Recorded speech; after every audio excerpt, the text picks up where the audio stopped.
I thought I'd start tonight with the latest from our new Labour government, 6 weeks into their term. What's going on in Bonkers Britain today? Well, our Foreign Secretary David Lammy has been deployed to the Middle East to try and end the decades-long conflict between Palestine and Israel. Do you remember this classic from 2019 when Lammy compared Tory Eurosceptics to Nazis? By implication, you're comparing the ERG to the Nazi Party, or at least to the South African racists. Now, whatever you think about the ERG, that was an unacceptable comparison, wasn't it? Andrew, I would say that wasn't strong enough. OK, well, let's hope his diplomacy skills have improved somewhat since then. Meanwhile, Labour's track record for the truth keeps being tested. Last year, the Prime Minister was apparently drawing up plans to remove the winter fuel allowance from pensioners. So will he now rule out taking pensioners' winter fuel payments off them to help fund his £46 billion black hole?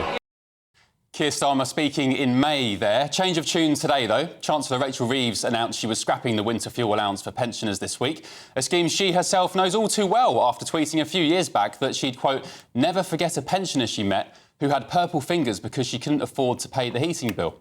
Very good. We might be close to World War III, but not to worry. Remember this pledge from our dear leader in the election? And what about defence? That's also in the question. Where are you going to find the money for that if you don't increase streams of taxation? Defence has to be the first priority of any government, defending your country, and therefore we will always make the money available for defence. A first priority of any government. Actually, hold that thought, because the Telegraph reports that Labour will in fact cut hundreds of millions from the budget for modernising our armed forces. Rachel Reeves has told government departments they need to make £5.5 billion worth of savings this year to fill that £22 billion black hole that took everyone by surprise. Of course it did. Those junior doctors and train drivers, of course, have to be paid somehow. Meanwhile, Lincoln man Wayne O'Rourke, 40, accused of posting racist and so-called anti-establishment rhetoric online during the riots, has tonight been banged up for 3 years. That's right, anti-establishment rhetoric. 3 years in the slammer, so that got me thinking, whatever happened to this guy?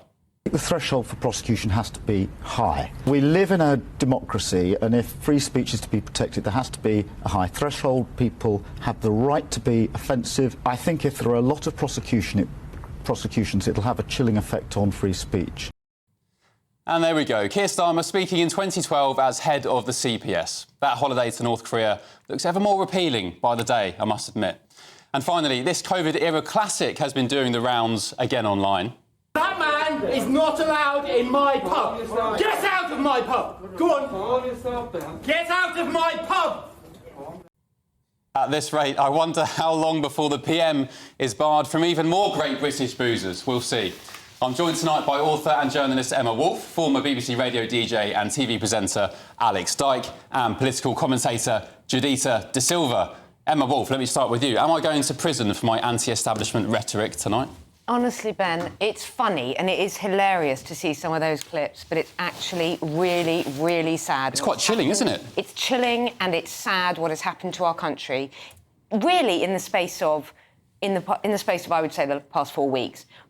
Children being banged up, a lady in her 50s who is a carer who tweeted the wrong thing, a man who had anti-establishment rhetoric. I know people who are frightened to like things on Twitter or on X.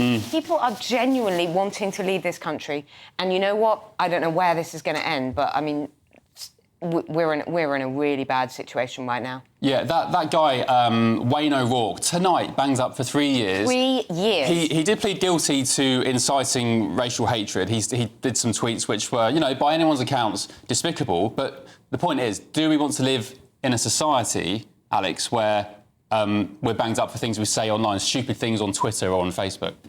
I think there are some things that are particularly nasty and cruel and vicious, and I think that you can't just tar them all with the same brush. I tried to ban a record on my radio show once because I didn't believe in it, and on Twitter... Which was it? It was the Pogues' Christmas song. You tried to ban it? I tried to ban it. Why? Because of the F word? Yeah, because of that, and because I didn't want my granddaughter singing it on the back seat of the car after school. pickup, you know, and obviously they're singing about the woman being a slut and a whore and all that, and I didn't think that was very nice, so I thought I would ban it from my show. But I'm not sure we're allowed to say those words tonight. Maybe I don't think we are, to be honest. Apologies if you're offended by that. Well, yes, I'm sorry. I didn't mean to offend anyone, but they are in that song that's played on the radio every Christmas. Context is key, yeah. So, but my point is that people on Twitter, some people wanted me beheaded by ISIS for saying that. Now, I didn't throw my toys out of the pram. I knew they weren't serious. But what's happening now is very scary, because it doesn't matter who's in power. You either support them or you don't, and politics and media mixed up can make things sound a bit crazy sometimes. But I think these are very scary times we're living through. Keir Starmer's been in power for 43 days, and look what's happening. Yeah, Juditha, what's your take on Labour's first 6 weeks? I commend them for basically doing things that everyone has pontificated about what would be the solution to. Social media is a toxic place. Young people are exposed to toxic things, mental health issues. Somebody finally has to draw a hard line, and unfortunately, they have to be the bad guys in this, and that they're going to take a battering for it, and it's par for the course. But at the same time, when people say that free speech is under attack, I'm always curious about what exactly you use your free speech for, because if your free speech quickly turns into hate speech, that is an exploitation of a liberty. If you go on social media and say racist things, why is that what you want to use free speech for? You can we have differing opinions on lots of things. Express your point of view, but when does your point of view feel the necessity to be insulting or abusive to another person? That is a problem. We already have laws about hate crime, right? We know about racism. You can't just spew racist hatred. Yeah, this is tackling the issue of things like social media, because people operate in echo chambers, in silos, thinking that if I'm behind my keyboard on my phone, I can say the most vile things. Yeah, but hey, it's free speech. I'm not harming anyone. It does cause harm. Sorry, with respect, people still do. I get called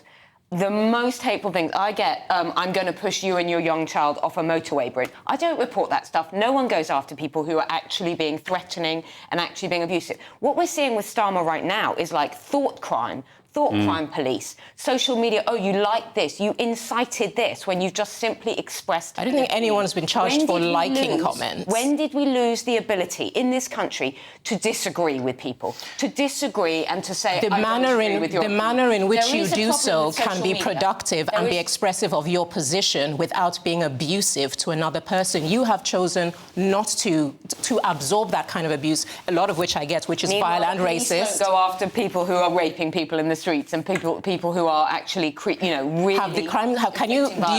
Do you have statistics to say that those rapes have been reported and the police did nothing? Oh yeah. Well, rape is. We know because that's an issue. That is the issue that I think what's happening here. Hold them accountable when they do not act on things that have been reported. We've got a picture actually of this guy Wayne O'Rourke, who was banged up for 3 years tonight. Well, Alex, you go ahead whilst we show this picture. There. I think what the establishment, what the government are worried about, is things are getting so frantic out on our streets that tweets can light the blue touch paper to start more riots, and then we're out of control. I think if we're not careful on our streets, we could be in a mini civil war soon. OK, so what happened then? Because we played that clip from Keir Starmer in 2012. He was head of the Crown Prosecution Service. He said the threshold for prosecution for, whatever he said, hate speech, however he described it, was very, very high, because we've got to be very careful of free speech. And Juditha, I agree with you. Said we should be able to be offensive. Yeah, exactly. Some of the stuff online I see, I get, you get, everyone gets, is horrific. It's terrible. But I will die for the right of people to say it.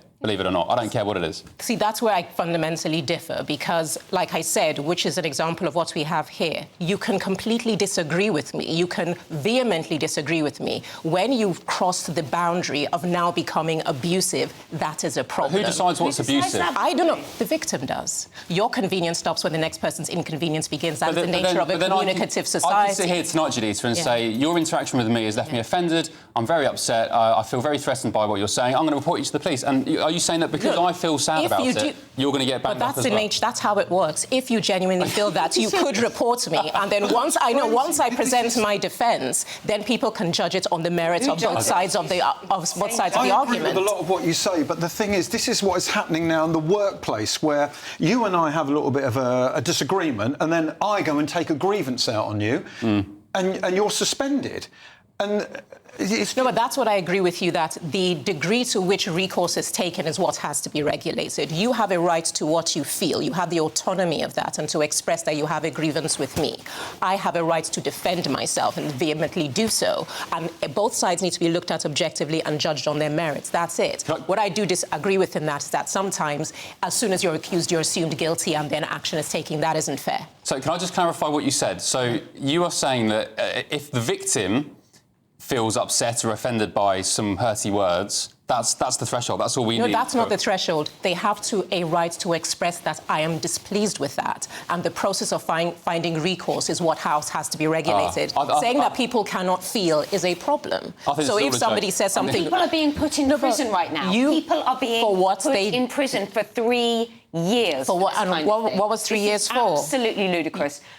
You can be angry that they're... to agree and disagree, have a massive row, you know, write back and forth to each other, use social media if you want to, stay... But my response to that is that I do not want to have a massive row about someone saying violently racist stuff on social media. I feel action should be taken. With one breath, you cannot say that I condemn racism when somebody takes extreme acts of exercising free speech with the singular purpose of targeting a racial group. That's OK. The one thing I agreed with you on is that there is so much horrible stuff on social media, but that is about child pornography. That is about eating disorders, you know, inciting people to racism is okay. Mental health and encouraging people to commit suicide. There's horrible stuff on social media. None of this is about that. This is about policing people's thoughts and their opinions. The case that we're discussing is about a man that typed vile racist things on social media plus anti-establishment. Let me read you what he typed, and viewers at home make your own conclusions as well. He said, "People of Southport, wear the FLU, get out on the street." That post had 1.7 million views, the court was told.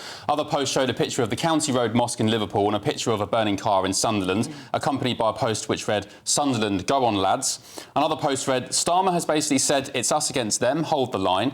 Other posts read, "Numbers are important," and, quote, "give them hell, lads."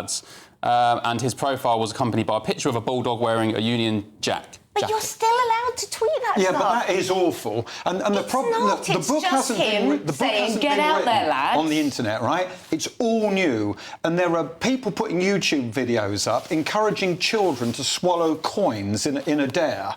And I have a friend whose daughter did that and ended up in hospital because there's all these idiots out there putting stuff on X, Twitter, whatever you want to call it, YouTube, and some people are silly enough to follow it.